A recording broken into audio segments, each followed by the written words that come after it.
Welcome back to the Clutch Knockout. What we're going to be talking about is Jon Jones getting arrested again. Jon was just talking about how he wanted to stay out of trouble so he could have bigger fights, bigger events, bigger venues. But unfortunately, he was arrested again. What we're going to do is go back and look at some of his past history and try to figure out why Jon Jones just can't seem to stay out of trouble. Now this time he got an misdemeanor domestic violence situation and injury with tampering with a vehicle. Now, I'm not going to speculate what happened, but it obviously had something to do with a vehicle. I don't know if it was his vehicle. Jon Jones seems to get in a lot of trouble with vehicles. And I believe this is the second incident where he had some type of domestic violence or violence towards a woman. Now, the first time Jon Jones got in major trouble was in 2012. Jon Jones got a DUI from driving into a telephone pole. And this was the first, red flag. He was a young superstar, undefeated champion in UFC, and he was feeling himself, and he was, I guess, joyriding, and he got a DUI from it. Next time we heard about Jon Jones getting in trouble was when in 2014, him and Daniel Cormier, they both have very bad blood against each other, and they got an altercation right before their fight. And Jon Jones, I think, was fined by the commission, I think it was Nevada or something, and he also was, I believe, suspended. Then he had another incident in 2015, January, and he tested positive for benzoylecgonin or something like that. I don't know how to pronounce that, but he got in, pretty much he tested positive for something that was known to have metabolite of cocaine. So pretty much, Jon Jones was sniffing coke, or he was doing something with coke, and it got in his system. And that was like the major red flag where people started really looking at Jon Jones like he needs to go for help. The next incident right after that, Jon Jones it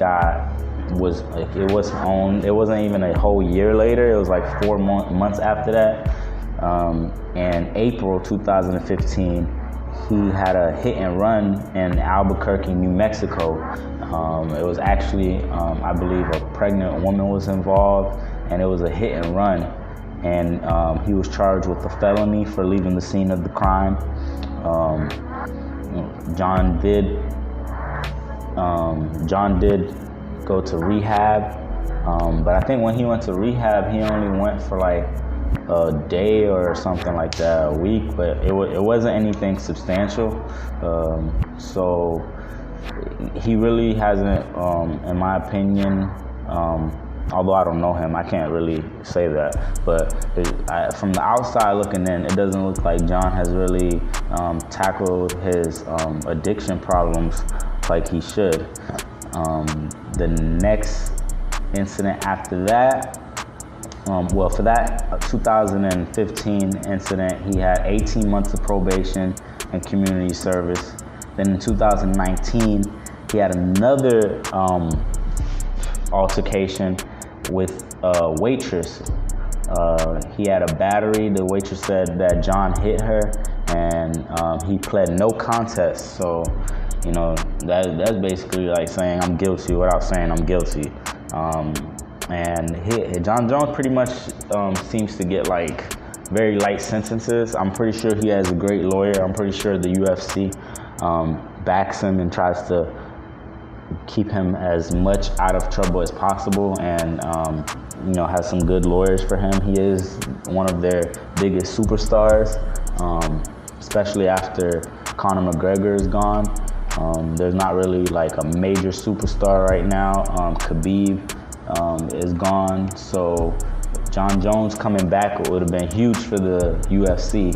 So now him getting in trouble again, getting arrested for another incident with a woman and a vehicle again. I don't know what Jon is gonna do. His career seems to be in two different. His personal life and his career seems to be in two different fields. Like he has total control of his career. He's undefeated. He finds a way to win almost every fight. But when it comes to his life, Jon just seems to be in this constant,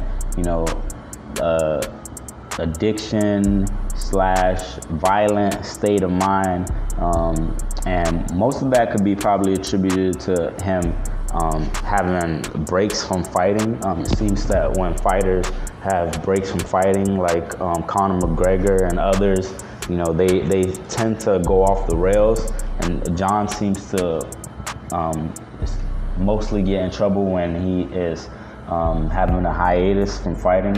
So that could be one big factor. He could just be one of those adrenaline junkies. I know that he likes to go out and shoot like machine guns and different type of guns and stuff like that. So he could be an adrenaline junkie and just be one of those people.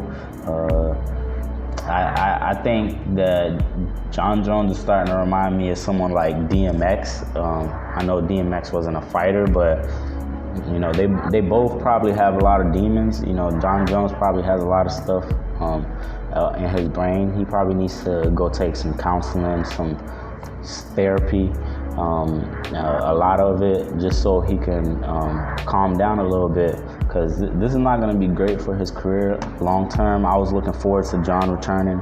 He's one of my favorite fighters. He has a unique style. He always seems to come up with new techniques and tactics and stuff, and him in the heavyweight division was going to be very interesting. Right now they have the heavyweight division needs Jon Jones. The UFC needs Jon Jones, in my opinion. Like at this moment, I want to see Jon Jones fight. I'll tune in for that fight, but he really needs to get out of his way. If he continues down this path, he might be, just back and forth in and out of jail, and it might get worse, because that might just cause him to be more depressed, more down, take more drugs and stuff like that. So I think Jon Jones, he needs to get a grip on this. He needs to go to real rehab for a while. Unfortunately, this happened right before he was talking about coming back, so I don't know how that's going to affect it, but I'd much prefer Jon to get himself straight and situated.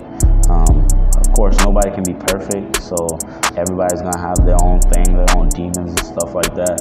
So I just hope that Jon gets this squared away, because he just, imagine in 10 years what this is going to look like if he keeps going down this path of every other year getting arrested for some bull crap. It's just not a good look.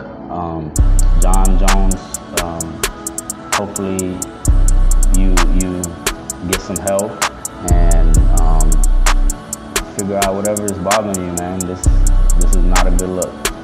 Let me know what you guys think. Do you think Jon Jones can bounce back from this? Do you think he's going to fight within the next year? Like and subscribe. I really appreciate all the feedback.